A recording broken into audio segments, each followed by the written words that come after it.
mga butante ay hunahuna karon ang kaugmaon, di ba? O gisipan ninyo, ang iboto, sakto. So, kitang mumubutar, upili dito sa saktong tarong o hapsay o limpyo nga barangay nga mudagan nga ng tanga.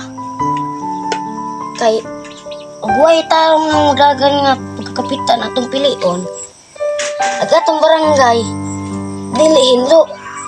Mura sa kanal nga wa na hinlo kay wa gibaha. Ug matod pa sa tanan, dili ra kay kwarta ra gatong kuhaon. Ug ang atong una-unaon, ag atong kahapsayan sa atong barangay. Di ba mga kabarangay? Sakto.